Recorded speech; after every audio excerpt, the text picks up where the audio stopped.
Hello बच्चों। अब तक हमने इस पाठ में देखा कि अग्नि यह बनाते बनाते कहाँ कहाँ उनको वैज्ञानिक को बहुत प्रक्षेपण में स्थगिति लानी पड़ी, क्यों लानी पड़ी, और उनमें से अब्दुल कलाम जी ने उनको कैसे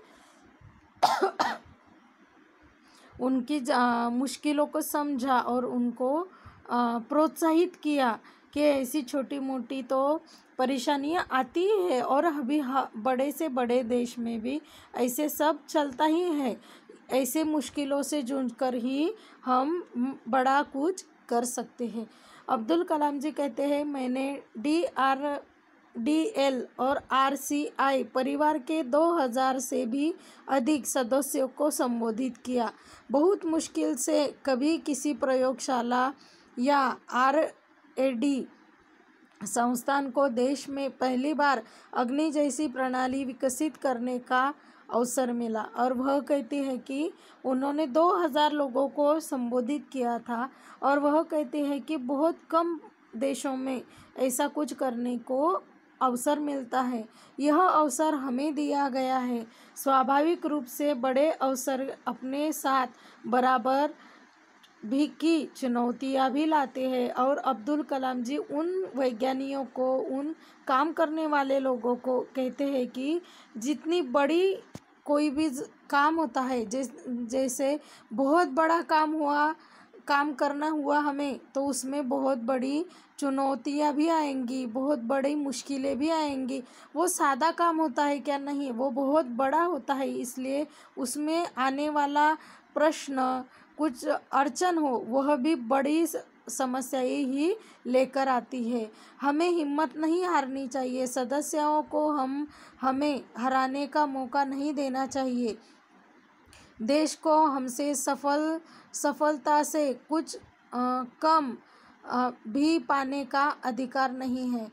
और अब्दुल कलाम जी कहते हैं कि ऐसी समस्या आने पर हमें हारना नहीं चाहिए। तो हमें मौका मिल जाता है कि हम उस प्रश्न से कैसे बाहर निकले। और देश को हमसे सफलता से कुछ कम पाने का अधिकार नहीं है। मतलब देश अपना इतना पैसा वक्त आप पर लगाता है तो उनको उसमें से क्या चाहिए कि आपको सफलता प्राप्त करनी है।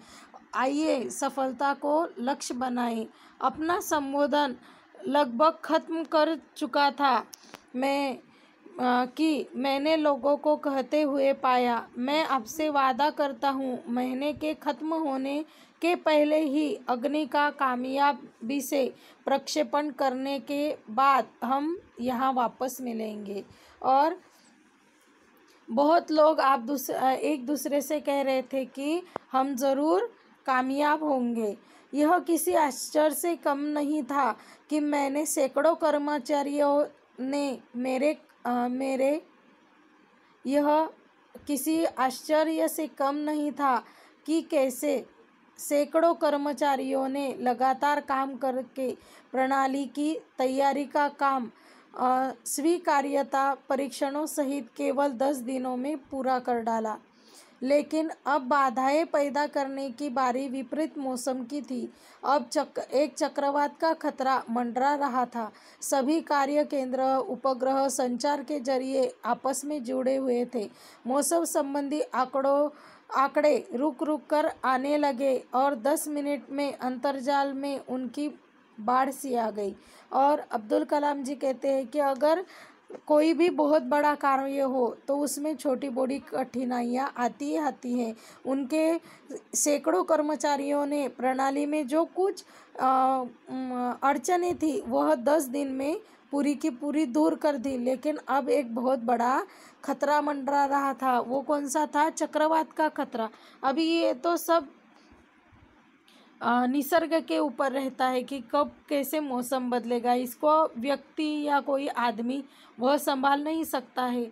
वह कहते हैं कि अंतर्जाल में उसकी जानकारी प्राप्त हो रही थी और वो समय मिनटों मिनटों में बदल रही थी और बढ़ रही थी। अंततः प्रक्षेपण 22 मई 1989 के रोज़ निर्धारित किया गया। यह पूर्णिमा की रात थी। ज्वार के कारण लहरें किनारों से टकराकर और अधिक शोर मचा रही थी। क्या हम अग्नि के प्रक्षेपण में कल सफल होंगे? यह सवाल हमारे दिमाग में सबसे ऊपर था, लेकिन हमें से कोई भी उस सुंदर रात के जादू को खंडित करना नहीं चाहता था।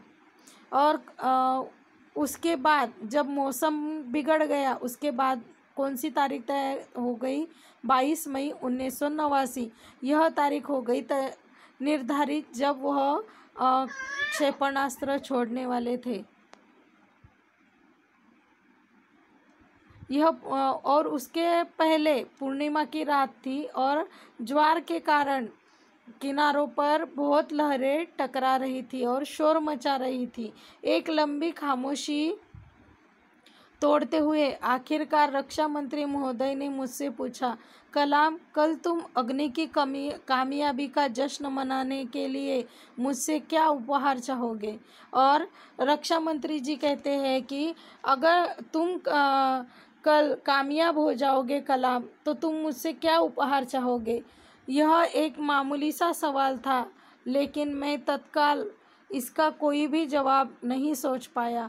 और कलाम जी कहती है कि उन्होंने तो सादा सा सवाल पूछा था, लेकिन मुझे कोई जवाब सूझ नहीं रहा था।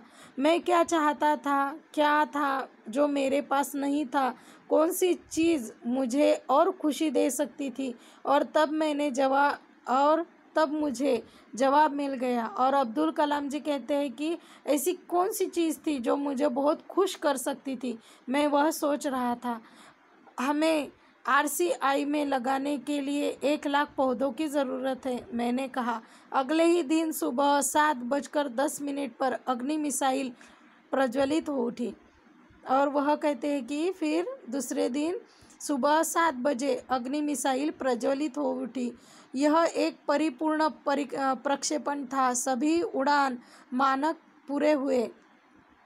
यह एक दुस्वप्न भरी नींद के बाद एक खूबसूरत सुबह में जगने जैसा था। और वह कहते हैं कि उन्होंने जो इतना परिश्रम किया था, उसकी बहुत खूबसूरत सुबह थी कि उनका अग्नि यह मिसाइल प्रक्षेपित होने जा रहा था और हो रहा था। हम अनेक केंद्रों पर 5 साल की कड़ी मेहनत के बाद लॉन्च पैड पर आए थे। और वह कहते हैं कि अग्नि बनाने के लिए उन्हें लगभग 5 साल लगे और वह 5 सालों की मेहनत उनकी आज लॉन्च पैड पर खड़ी हुई थी। पिछले 5 हफ्तों में गड़बड़ी की एक श्रृंखला की अग्नि परीक्षा से गुजर रहे थे, लेकिन अंततः हमने करके दिखाया। यह मेरे जीवन में महानतम क्षण में से एक था। सिर्फ 600 सेकंड्स की भव्य उड़ान ने हमारी सारी थकान को एक पल में धो डाला। सालों की मेहनत का क्या शानदार नतीजा मिला। और अब्दुल कलाम जी कहते हैं कि जो हमने 5 वर्ष लगातार मेहनत की, उस मेहनत का सबसे महानतम क्षण था कि उनका अग्नि यह मिसाइल अवकाश में प्रक्षेपित हुआ। और वह कहते हैं कि इतनी सालों की मेहनत के बाद अगर इतना अच्छा शानदार नतीजा मिलता है तो किसी को भी मेहनत करनी चाहिए। बच्चों, अगर आप ज़िंदगी में मेहनत करोगे तो उसका फल भी आपको बहुत शानदार मिलेगा। और यह बात भी सच्ची है कि अगर आपको कोई बड़ी चीज़ हासिल करनी हो तो वह सहजता से आपको नहीं मिलती। इसके लिए आपको बहुत सारा परिश्रम करना पड़ता है, लेकिन उस परिश्रम के बाद आपको भी बहुत अच्छा और शानदार नतीजा मिलता है। इसलिए मेहनत से कभी भी जी चुराना नहीं चाहिए।